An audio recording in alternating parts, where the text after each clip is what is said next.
menyembah dewa kata-kata yang lewat. Hari itu Tuhan mempermalukan orang Mesir. Tiba-tiba katak berlompatan di seluruh kota dan menjadi busuk, menjadi penyakit.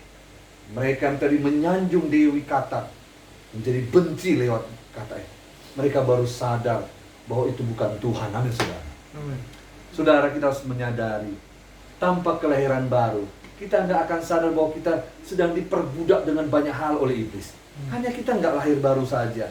Hanya kita belum dibukakan saja bahwa kita sedang diperbudak. Ada banyak hal yang kita nggak sadari. Setan menunggangi manusia. Seperti saudara kalau lihat orang mengendarai kuda, lalu orang ada di atas kuda dengan pelananya, dengan duduk di atas. Demikianlah setan menunggangi banyak manusia. Hanya manusia nggak sadar kalau dia sudah ditunggangi oleh setan. Tiba-tiba dia bunuh hanya karena uang 100.000. Ada suami istri satu keluarga dibantai. Orang normal, orang yang punya kasih Yesus gak akan sanggup melakukan itu. Tapi orang yang dikuasai setan, dia gak punya akal sehat yang mengerti kata-kata amin. Itu sebabnya kita perlu kelahiran baru. Batinnya kita dirubah, amin saudara. Amin. Ada kainos, ada yang baru secara kualitatif, yang tidak pernah bisa diciptakan oleh orang. Manusia nggak bisa memberikan itu, hanya Allah yang memberikan itu. Dan itu luar biasa. Itu spesial sekali. Ada kodrat ilahi di dalam orang percaya. Roma 4 ayat 17 saya ingin kita membacanya. Roma 4 ayat 17, Ibu Putri bisa baca. Roma 4 ayat 17. Ya, firman-Nya telah merubah kita, mempengaruhi cara kita berpikir. Roma 4 ayat 17, seperti ada tertulis, Engkau telah kutetapkan menjadi bapa banyak bangsa. Amin. Di hadapan Allah yang kepadanya ia percaya, yaitu Allah yang menghidupkan orang mati dan yang menjadikan dengan firman-Nya apa yang tidak ada menjadi ada. Amin. Allah yang menetapkannya, amin saudara. Sebab Dia hidup, ada hari esok. Sebab Dia hidup, ku tak gentar, karena ku tahu Dia pegang hari esok. Amin. Hidup jadi berarti sebab Dia hidup. Ada karya ilahi Tuhan melalui firman-Nya, karena kuasa firman-Nya. Kalau saudara baca Alkitab, merenungkannya, ada sesuatu yang merubah hati saudara. Amin saudara. Ada sesuatu yang menggelitik di hati saudara. Itu sebabnya orang yang lahir baru, apa berkatnya? Yang pertama, dia akan menjadi milik Kristus, saudara. Jadi waktu kita mengatakan, mari masuk, mari masuk, masuk hatiku, ya Yesus. Amin. Waktu kita berkata, datang sekarang, datang tinggal dalam hatiku, ya Yesus. David bisa baca Roma pasal 1 ayat 5 dan ayat 6. Orang yang mengalami kelahiran baru, dia akan menjadi milik Tuhan. Amin saudara. Roma pasal 1 ayat 5 dan 6. Dengan perantaranya kami menerima kasih karunia dan jabatan rasul untuk menuntun semua bangsa, supaya mereka percaya dan taat kepada namanya. Amin. Kamu juga termasuk di antara mereka. Amin. Kamu yang telah dipanggil menjadi milik Kristus. Kamu telah dipanggil menjadi milik Kristus. Amin, saudara. Saudara, waktu kita lahir baru, kita buka hati, mari masuk dalam hatiku. Sejak saat itulah kita menjadi milik Kristus, luar biasa. Mari katakan saya milik Kristus. Jadi sudah mahal di hadapan Tuhan. Sudah begitu berharga. Tidak ada yang boleh yang merusak saudara. Karena engkau milik Kristus. Yang kedua, orang yang lahir baru, orang yang berjumpa dengan Tuhan, orang yang membuka hati kepada Tuhan, maka yang pasti namanya tercatat di sorga. Kalau bisa membaca Lukas 10 ayat 20, Ibu Putri berbacanya, Lukas pasal 10 ayat 20 dengan berbahagialah jika namamu tercatat di sorga. Lukas 10 ayat 20. Namun demikian janganlah bersuka cita karena roh-roh itu takluk kepadamu. Jangan engkau bersuka cita kalau pelayananmu hebat, kalau engkau bisa sukses setan-setan, itu sebuah anugerah, amin saudara. Tetapi apa?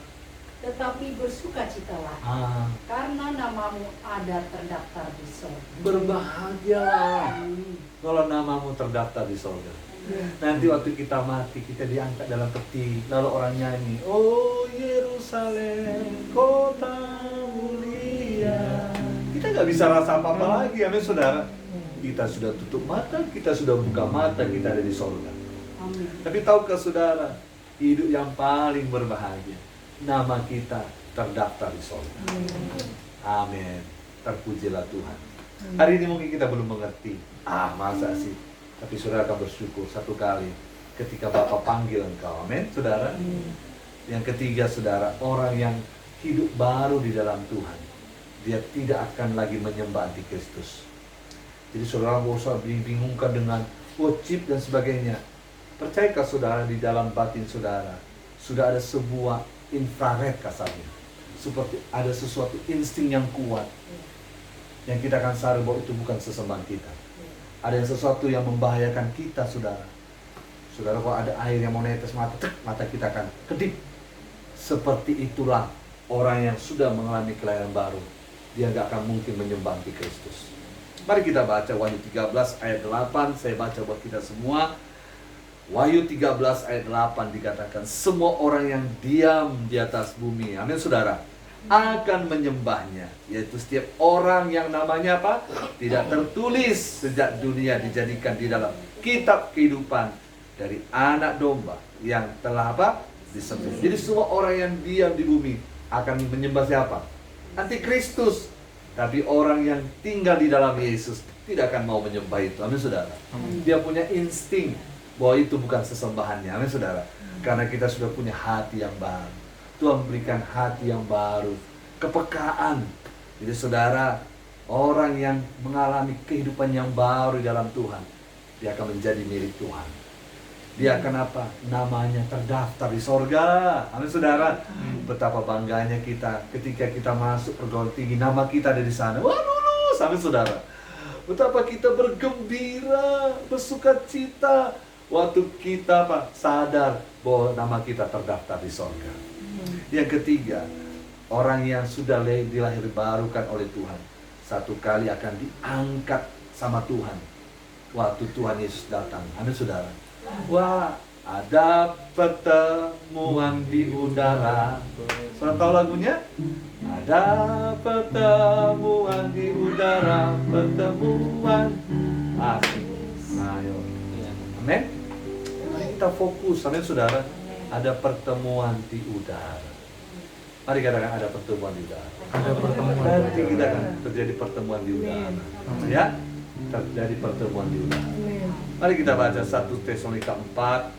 Ya, saya minta David membacanya. 1 Tesalonika 4 ayat 16 sampai dengan ayat 17. Saudara, nanti waktu kita mati, wah, betapa bergembiranya kita. Ya. 1 Tesalonika 4 ayat 16. Sebab pada waktu tanda diberi, yaitu pada waktu penghulu malaikat berseru dan sangkakala Allah berbunyi, maka Tuhan sendiri akan turun dari surga, dan mereka yang mati dalam Kristus akan lebih dahulu bangkit. Sesudah itu kita yang hidup, yang masih tinggal akan diangkat bersama-sama dengan mereka. Akan diangkat bersama-sama dengan mereka. Siapa? Mereka yang terlebih dahulu mati, amin saudara. Terus, Dalam awan menyongsong Tuhan di angkasa. haleluya. Demikianlah kita akan selama-lamanya bersama-sama dengan Tuhan. Karena itu, hiburkanlah seorang akan yang lain. Hiburkanlah satu dengan yang lain, amin saudara. Hiburkanlah, amin saudara. Jadi, itu sebabnya kalau kita meninggal nanti, itu bukan akhir segala-galanya. Akan ada pertemuan di udara. Amin saudara. Kita akan bersuka cita. Kita akan menari-nari di hadapan Tuhan. Maka betapa sulitnya mempertahankan iman. Iblis jealous, amin saudara. Dia sangat cemburu melihat saudara. Alkitab berkata selama-lamanya nanti kita akan bersama dengan dia. Dan orang yang menolak Yesus juga akan selama-lamanya di neraka. Selama-lamanya di api neraka. Itu sebabnya kenapa Tuhan harus bekerja keras, berjuang, karena dia tahu hanya waktu kita hidup inilah kita punya kesempatan untuk meraih sorga. Amin saudara. Ya lakukan apa saja dengan sabar. 2 Petrus 3 ayat 9, dia tidak lalai menepati janjinya. Dia tidak ingin satupun binasa katanya. Dia tidak ingin satupun masih neraka. Tapi dia ingin supaya kita memperoleh hidup yang kekal. Haleluya. Mari hormati Tuhan. Soalnya nggak mungkin bisa menghormati Tuhan kalau Anda nggak menghargai dia hal-hal yang kecil. Setiap kali saya buat mesbah doa di dalam keluarga saya mengajar mereka untuk menghargai Tuhan dari cara duduk, cara mereka menghadap Tuhan di waktu bangun pagi hari. Saya akan persiapkan Alkitab dengan baik. Persiapkan hatimu, caramu untuk ketemu Tuhan. Saya mau kita belajar menghargai Tuhan dengan baik. Waktu kita menghargai hal yang kecil, Tuhan akan memberikan kita hal-hal yang besar. Tanggung jawab yang besar. Yang kedua, saudara, apa berkat, apa usaha Tuhan supaya kita menjadi manusia yang baru? Ada yang pasti karya Tuhan di dalam kita, amin saudara. Ada perjuangan Tuhan di dalam kita. Kita buatan Allah, kita dibentuk, dan Tuhan mau karakter kita pun harus menjadi sama seperti Tuhan. Kolose pasal 3 ayat 9 saya baca buat saudara. Kolose pasal 3 ayat 9. Dan telah mengenakan manusia baru. Apa saudara? Manusia baru yang terus menerus diperbaharui. Haleluya. Terus menerus. Mari katakan terus menerus. Jangan bosan ditegur, amin saudara. Amin. Jangan bosan diingatin. Seorang bapak rohani, seorang gembala yang baik, dia akan mengingatkan saudara supaya engkau baik terus menerus. Supaya apa? Supaya kamu punya pengetahuan yang benar menurut gambar kaliknya. Waktu kita diingatin, ditegur, sebenarnya Roh Kuduslah itu yang mengingatkan saudara. Tuhan seolah-olah mau bilang begini kalau kita bicara sama anak kita, nak, jangan gitu, gak bagus, nanti kau celaka, jangan main api, jangan main pisau, nanti kamu terluka. Seolah-olah Tuhan bicara kepada kita, tapi lewat mentor kita, lewat gembala kita, lewat kakak rohani kita, lewat ibu rohani, lewat gerejanya. Amin saudara. Tuhan memperbaharui kita terus menerus supaya karakter kita menjadi sama, menjadi serupa seperti Kristus. Kristus itu orang yang diurapi. Ciri-ciri orang yang diurapi berbeda, amin saudara. Amin. Maka Tuhan mau kita bergaya hidup orang yang diurapi. Amin. Punya hikmat, karisma, punya wibawa, amin saudara. Ada orang yang berbeda, orang yang diurapi itu berbeda. Tuhan mau kita menanggalkan manusia lama kita, mengenakan manusia baru yang terus-menerus dibaharui. Yohanes pasal 11 saya baca buat kita kembali ayat 43. Yohanes pasal 11 ayat 43. Saya berdoa kepada kita semuanya. Ya, waktu Tuhan panggil Lazarus, Lazarus, bangkitlah katanya. Amin saudara. Keluarlah katanya. Hiduplah, katanya. Amin, saudara. Mari kita baca ayatnya. Yohanes pasal 11 ayat 43 dikatakan, dan sesudah berkata demikian, berserulah Tuhan dengan suara keras. Mari katakan keras. Keras. Keras. Keras. Saudara, kalau mau dapat hidup harus dididik dengan keras. Karena dunia ini sangat keras, saudara. Amin. Yesus berkata, berserulah ia dengan apa? Suara keras. Lazarus, Apron, katanya. Amin, saudara. Apron, marilah keluar, katanya. Amin, saudara. Ayo tinggalkan hidup lama itu. Keluar dari kegelapan itu. Jangan kau mati, duniamu bukan di tempat dunia orang mati. Lazarus, katanya. Amin, saudara. Tiba-tiba Lazarus keluar dari maut. Amin, saudara. Kenapa Tuhan memanggil dengan keras? Karena dia ada di dunia orang mati. Jadi perlu ditarik dari dunia orang mati. Perlu disadarkan. Panggil. PA 5 berkata, ayat 44, saudara bisa baca. Siapa yang bisa melanjutkannya? Orang yang telah mati itu datang keluar. Orang yang telah mati itu, amin, saudara. Orang yang telah mati itu, apa katanya? Datang keluar. Terus Kaki dan tangannya masih terikat. kaki dan tangannya masih terikat. Mari katakan kaki dan tangannya masih terikat. Padahal sudah keluar dari kuburan, amin, saudara. Terus Masih terikat dengan kain kapan dan mukanya tertutup dengan kain peluk. mukanya masih tertutup dari kain peluk, padahal dia sudah hidup, amin, saudara. Terus Kata Yesus kepada mereka, bukalah kain-kain itu bukalah kain-kain itu dan biarkan ia pergi. dan biarkanlah ia pergi. Saudara diberkati. Amin. Saudara pasti ngerti maksud saya karena roh Tuhan ada pada saudara. Amin.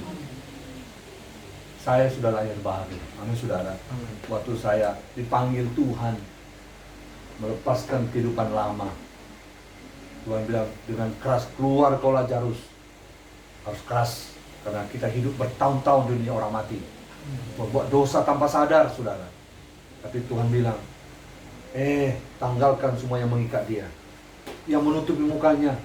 2 Korintus 3:16 dikatakan, kenapa banyak orang tidak mengerti firman Tuhan? Karena selubung itu belum dibuka. Walaupun engkau sudah Kristen bertahun-tahun, banyak orang yang belum mengerti kebenaran.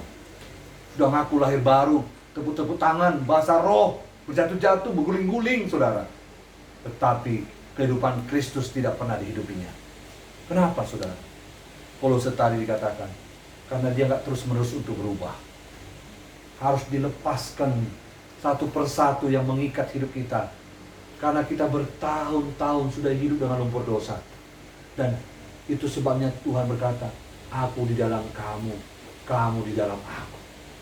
Supaya setiap ranting yang tidak berbuah, dibersihkannya, dipotongnya, supaya engkau berbuah lebat. Saudara, kehidupan lama kita yang sudah bertahun-tahun kita hidupi, itu harus dibuang satu persatu. Sampai akhirnya Lazarus itu bangkit dan dilepaskan, lalu dia bisa pergi bebas, amin, saudara. Amin. Ketika saudara lahir baru, gak semudah itu. Saudara mungkin sudah kenal Tuhan, tapi Anda harus dibersihkan. Selubung-selubung yang mengikat, yang menutup mata rohani saudara, harus dibuang. Yang saudara itu sebuah kebenaran, tapi ternyata bukan kebenaran firman. Itu harus dibersihkan. Mari saudara, kita berdoa supaya hidup kita terus dibaharui terus menerus. Kolose pasal 3 ayat 5 dikatakan, karena itu matikanlah dalam dirimu, amin, saudara. Matikanlah dalam dirimu segala sesuatu yang duniawi, amin, saudara. Saudara mau diberkati Tuhan.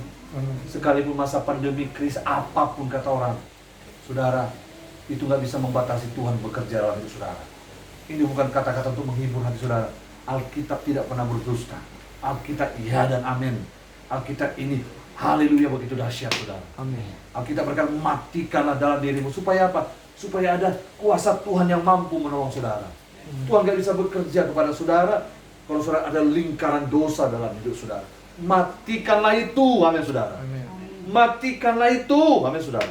Buang segala yang najis. Percabulan, mari kata percabulan. Najis, nafsu, Yang ini mewah, pengen beli, pengen itu, nafsu, saudara. Mau marah-marah, geram, nafsu. Saudara, kita bukan lagi diperbudak semua itu. Kasih yang sudah menguasai kita. Nafsu jahat, serakah, semua itu penyembahan berhala, kata kitab. Ayat 9-9, ayat 6 dikatakan Kolose 3 ayat 6, semuanya itu mendatangkan murka Allah. Ayat 7, dahulu kamu juga melakukan hal-hal itu ketika kamu hidup di dalamnya. Ayat 8, tetapi sekarang buanglah semuanya itu. Amin, saudara. Amin. Apa itu? Marah. Mari kata marah. Marah. Dikit-dikit marah, dikit-dikit marah, dikit-dikit marah. Buang. Amin, saudara. Dikit-dikit marah, marah. Sedikit selanjut marah. Nggak pas lagi marah. Apakah harus itu penyelesaian, saudara? Tidakkah kita bisa bicarakan baik-baik? Geram. Jadi geram. Seram, saudara, melihatnya. Jahatan. Jahat aja. Pikiran jahat aja. Pikiran negatif aja. Kejahatan. Fitnah. Baru kata-kata yang kotor keluar dari mulut. Maaf. Yang nggak kita layak, kita suka. Kadang-kadang brengsek. Sialan kau. Anjing. Kata-kata binatang semuanya. Saudara harus punya hati yang baru. Amin, saudara. Mari punya hati yang baru. Mari bertobat supaya Tuhan memberkati kita. Ayat 9, jangan lagi kamu saling mendustai. Amin, saudara. Inilah penyakit orang, dusta, berbohong. Itu akar dosa. Anak-anak nggak pernah kita ajari berbohong, tapi kok bisa berbohong? Itulah akar dosa.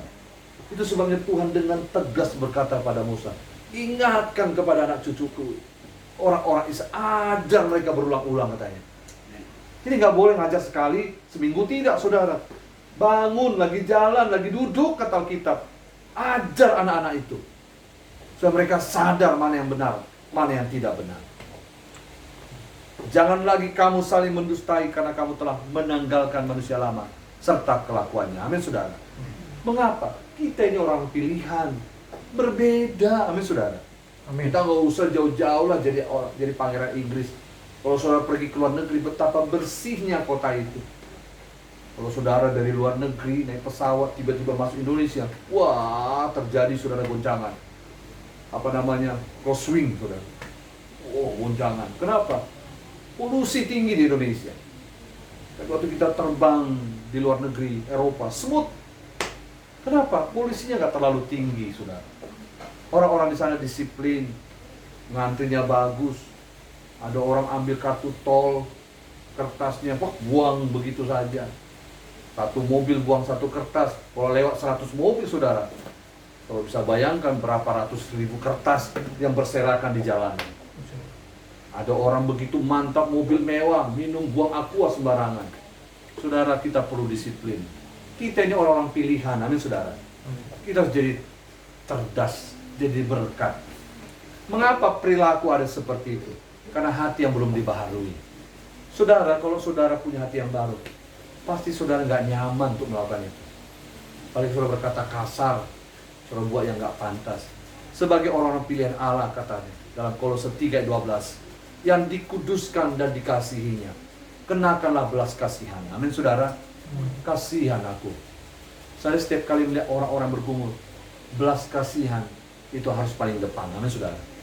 Orang yang telah dirubah Tuhan pasti punya belas kasihan dan kemurahan, kerendah hatian, kelemah lembutan, kesabaran. Haleluya. Sabar kita menghadapi orang, amin, saudara. Dan Tuhan pasti memampukan kita. Amin. Dulu saya nggak sanggup, dikit-dikit wah menjerit, tapi sekarang terima kasih Tuhan, amin, saudara. Tuhan berikan kita kemampuan untuk melihat kekurangan orang lain, untuk mengampuni, untuk mendoakannya, amin, saudara. Toh kita jadi stres juga nanti kalau mikirin dia. Jangan-jangan dia nggak stres dengan kelakuannya, saudara. Itu sebabnya mari kita bersukacita. Lakukan bagian kita. Kita nggak bisa merubah orang. Amin. Anugerah kalau orang bisa berubah, amin, saudara. Amin. Bagian kita hanya mengingatkan. Ayat 13 dikatakan, sabarlah kamu seorang terhadap yang lain. Setuju? Setuju. Ampunilah seorang akan yang lain. Amin, saudara. Apabila seorang yang menaruh dendam terhadap yang lain, sama seperti Tuhan telah mengampuni kamu kamu perbuatlah juga demikian. Saya sering menegur anak-anak Tuhan kok lagi berantem mukanya. Saya bilang, sabarlah kamu hadapi dia. Amin, saudara. Kuatlah. Namanya kamu juga nggak diampuni. Begitu, saudara. Karena dia nggak terima juga, saudara. Ya sudah, saya tinggalin. Yang penting saya ingatin, amin, saudara. Amin. Berapa banyak orang mungkin benci sama saya. Biarinlah. Kalau kita salah, mari kita minta maaf. Jago kali kok banyak Pak Pendeta. Nah, memang harus kita lakukan, amin, saudara. Ayat 14 dikatakan, dan di atas semuanya itu, amin, saudara, di atas semuanya itu kenakanlah kasih. Sebagai apa? Pengikat yang mempersatukan kita. Tidak ada yang bisa melakukan itu. Maka saudara, saya percaya kita bisa. Paulus menasihati kita berulang-ulang. Bahkan di Roma pun dia mengingatkan lagi. Dalam Roma 12 ayat 2 dikatakan, janganlah kamu menjadi apa? Serupa dengan dunia ini. Setiap kali juga saya ingatkan anak-anak Tuhan, hamba-hamba Tuhan, rekan-rekan sekerja. Setiap kali mereka telepon, dia bilang, ampunilah Pak, tapi dia kan ambil jemaat saya. Sudahlah, amin, saudara. Sabarlah, jangan kau menjadi serupa dengan dunia ini, tetapi berubahlah oleh pembaruan budi. Amin. Amin. Kita harus tersenyum, saudara. Kita harus jadi berkat. Kita harus jadi sungai hidup. Amin, saudara. Kalau semuanya pelit, anak Tuhan pun pelit, siapa yang bisa tolong dunia ini di tengah-tengah orang mengalami masalah? Maka katanya, kenakanlah, katanya, apa yang baik, apa yang berkenan, supaya kita menjadi sempurna. Amin, saudara. Nah, yang terakhir, apa sarana Tuhan untuk merubah kita? Yang pasti firman. Amin, saudara. Ya, firman Tuhan. Tahu, kita menjadi ngerti targetnya. Waktu kita baca firman, kita jadi mengerti, oh ini sasaran hidup saya. Oh ini yang harus saya lakukan. Amin, saudara. Waktu saya lahir baru, saya jadi tahu saya mau buat apa. Saya harus kemana. Saya apa yang saya lakukan. Waktu saya belum lahir baru, saya nggak ngerti apa target hidup saya. Yang penting, ya kuliah, nikah, ya udah beli rumah, mati. Begitu, saudara. Tapi sekarang saya mengerti target hidup saya. Yang mengerti katakan amin. Amin. 2 Timotius 3 ayat 16 itu berkata, 2 Timotius 3 ayat 16 dikatakan, segala tulisan yang diilhamkan Allah memang bermanfaat untuk apa? Mengajar, menyatakan kesalahan, untuk memperbaiki kelakuan, untuk mendidik orang dalam kebenaran. Ya, mengerti katakan amin. Amin. Yang kedua, saudara, apa sarana Tuhan supaya kita bisa menjadi manusia yang dibaharui selalu? Yang pasti karena firman Tuhan. Amin, saudara.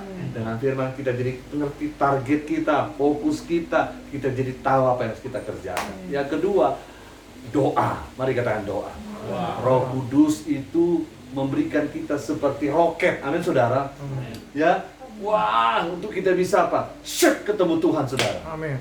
Doa itu seperti kendaraan roket, ketemu Tuhan, cepat, saudara.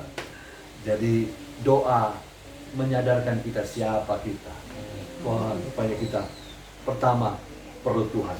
Yang kedua, kita sadar bahwa masih ada Tuhan. Amin, saudara. Bahwa kita perlu Tuhan. Ya, jalinlah keintiman dengan Tuhan.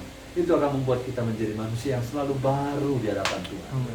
Yang ketiga, apa yang membuat kita terus menjadi baru dan kita menjadi bertumbuh? Kesulitan hidup. Waktu kita mengalami kesulitan hidup, tantangan, kita jadi sadar siapa kita. Bahwa tanpa Tuhan kita nggak bisa. Amin, saudara. Amin. Kesulitan hidup itu yang buat kita berlutut. Ujian itulah mendewasakan kita. Dan tahukah saudara, orang dewasa lah yang mengerti tujuan Tuhan. Amin. Waktu saya bicara sama anak-anak kecil, kau nanti begini, dia nggak akan ngerti karena dia masih anak-anak. Kalau saya bilang, kamu tahu nggak kalau kau begini, nanti kamu begini. Anak usia umur 3 tahun hanya bengong. Dia nggak ngerti karena dia masih kanak-kanak. Itu sebabnya hanya orang dewasa lah yang mengerti pikiran Bapa. Kenapa Tuhan suruh kita pelayanan? Kenapa Tuhan suruh kita pergi? Kenapa Tuhan suruh kita memberi? Kenapa Tuhan mengampuni? Orang dewasa yang mengerti itu. Amsal 27 ayat 17 dikatakan, besi menajamkan besi, orang menajamkan sesamanya. Amin, saudara. Amin. Ya, Tuhan akan terus bekerja dalam hidup kita. Tuhan akan bekerja dengan karya-karyanya. Sudah bisa bayangkan, kita nggak akan mungkin mengalami kelahiran baru, hidup yang baru, kalau bukan tangan Tuhan yang kuat. Tapi perhatikan kisah Lazarus tadi. Sekalipun kita sudah hidup dipanggil dari dunia orang mati. Tapi pengikat-pengikat itu harus dilepaskan. Selubungan terus dibuang. Supaya kita bisa mengerti kehendak Tuhan. Tahun 2021, di tengah begitu banyaknya pergumulan, tantangan, kejutan-kejutan yang mengasihkan, saudara, kita perlu mengalami kelahiran baru dalam Tuhan. Supaya kita bisa menghadapinya dengan tenang, dengan damai, dengan kuasa Tuhan. Tuhan memberkati saudara dimanapun saudara berada. Tetap sehat, tetap kuat, jaga kesehatan, jaga jarak, tetap pakai masker, ikuti protokol kesehatan. Mari jadi berkat bagi Indonesia. Mari jadi teladan bagi Indonesia. Doakan terus pergerakan Injil atas Indonesia, biar nama Tuhan dipermuliakan. Hari ini kita akan semeja dengan Tuhan. Kita mau menyenangkan hati Tuhan. God's call to repentance. Tuhan memanggil kita supaya kita mengalami pertobatan. Hari ini lewat perjamuan kudus, kita diingatkan bahwa ada satu darah yang kudus. Saudara, ada satu kisah yang memilukan, saudara. Di India satu kali ada seorang India, lalu dia, di India, di Jepang, saudara. Ada seorang Jepang maksud saya yang satu kali kena tabrak. Tapi tahu saya waktu kena tabrak, ternyata ditemukan darahnya langka di dunia. Dan setelah diselidiki hanya ada kira-kira 20 orang atau kalau tidak salah 30 orang pemilik darah ini. Sebab manusia itu punya golongan darah A, darah O, darah AB dan sebagainya. Darah AB. Ternyata orang yang kena tabrak ini setelah ditemukan darahnya itu AOB, saudara. Dan ini langka, belum pernah ada di dunia, hanya 20 orang pemilik darah seperti ini. Lalu Palang Merah Internasional mencoba, saudara, menghubungi 20 orang tersebut. Supaya apa? Supaya darah ini bisa menolong orang yang ada di Jepang tadi. Darah ini disebut darah Mumbai, saudara. Karena ternyata darah ini pertama kali ditemukan di Mumbai. Seorang yang penyakitan tapi mengalami darah golongan AOB. Itu sebabnya Palang Merah Internasional menyebutkan golongan darah AOB ini adalah golongan darah Mumbai. Tahukah saudara, itu jauh sekali dari Jepang. Dia harus, ternyata setelah diselidiki, pemilik darah itu ada di Las Vegas. Dan orang tersebut bersedia, amin saudara, memberikan darahnya kepada orang yang ada di Jepang ini.